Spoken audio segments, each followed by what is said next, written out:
नमस्ते दोस्तों। आज की यह वीडियो आपकी रूह को कंपा देगी और आपको यह सोचने पर मजबूर कर देगी कि क्या वाकई कोई इंसान भगवान के अवतार के साथ ऐसी गद्दारी कर सकता है।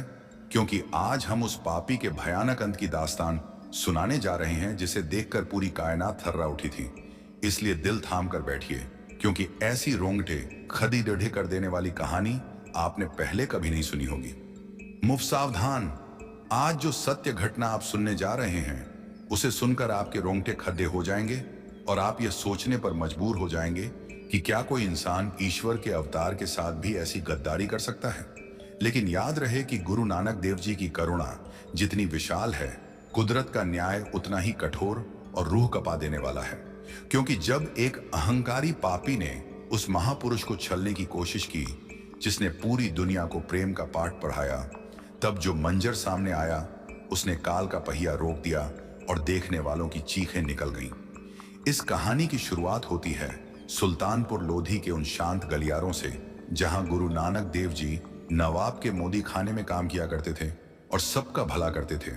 लेकिन वहीं एक ऐसा शख्स भी था जिसका नाम था अजमल खान, जो नवाब का खास सिपह सालार था और जिसके दिल में नफरत और ईर्ष्या का काला जहर भरा हुआ था।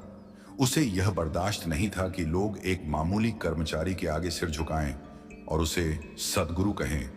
इसलिए उसने एक ऐसी खौफनाक साजिश रची जो किसी की भी रूह को थरथरा दे। उसने नवाब के कान भरने शुरू किए कि नानक सारा अनाज लुटा रहा है और खजाना खाली कर रहा है। लेकिन जब जांच हुई तो खजाना पहले से ज्यादा भरा हुआ निकला, जिससे अजमल का अहंकार चकनाचूर हो गया और उसने ठान लिया कि वह गुरु जी को बदनाम नहीं बल्कि खत्म कर देगा। एक अंधेरी अमावस्या की रात जब गुरुजी एकांत में सुमिरन कर रहे थे, अजमल खान ने अपने साथ कुछ भाद्य के हथियारों को लिया और उन्हें लालच दिया कि आज इस फकीर का अंत करना है। उसने गुरुजी को धोखे से एक ऐसी जगह बुलाया जहां चारों तरफ गहरी खाइयां और खूंखार जानवर थे।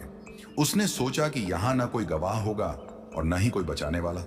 जैसे ही गुरुजी वहां पहुंचे, अजमल खान ने अपनी तलवार निकाली और बड़े ही क्रूर स्वर में कहा कि आज तेरा खुदा भी तुझे नहीं बचा पाएगा।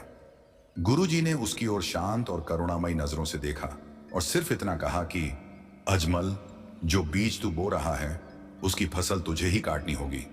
लेकिन सत्ता और ईर्ष्या के नशे में अंधे अजमल ने जैसे ही वार करने के लिए हाथ उठाया, अचानक आसमान में एक ऐसी भयानक बिजली खड़खड़ाकी कि पूरी धरती डोलने लगी। सस्पेंस तब चरम पर पहुंच गया जब अजमल खान के पैर जमीन में धंसने लगे और उसे महसूस हुआ कि कोई अदृश्य शक्ति उसे नीचे खींच रही है। उसके साथ ही डर के मारे उसे छोड़कर भाग गए, लेकिन अजमल वहां से हिल भी नहीं पा रहा था। तभी एक ऐसा चमत्कार हुआ जिसने सबको दहला दिया। अजमल खान का शरीर धीरे धीरे पत्थर जैसा सख्त होने लगा और उसे अपने पूर्वजों की वो आत्माएं दिखने लगीं जिन्हें उसने सताया था। वह चीखा, चिल्लाया, माफी मांगी, लेकिन कुदरत का कहर रुकने का नाम नहीं ले रहा था।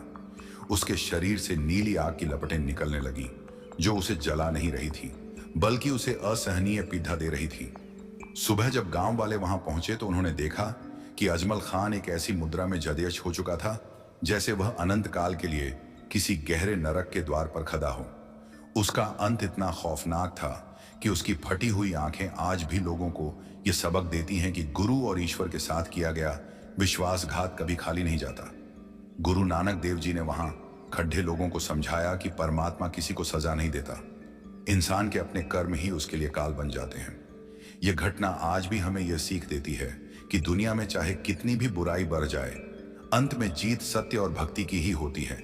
इसलिए कभी भी किसी का बुरा न सोचें और न ही किसी के विश्वास को तोड़ दें, क्योंकि जब उस परम शक्ति का डंडा चलता है तो उसमें आवाज नहीं होती, लेकिन उसकी चोट रूह तक को कंपा देती है। यह कहानी केवल एक अंत की गाथा नहीं बल्कि एक नई शुरुआत की प्रेरणा है कि हम लालच और नफरत को त्याग कर प्रेम के मार्ग पर चलें, ताकि हमारा अंत भयावह नहीं बल्कि मोक्षकारी हो। तो दोस्तों, यह ऐसा कि आपको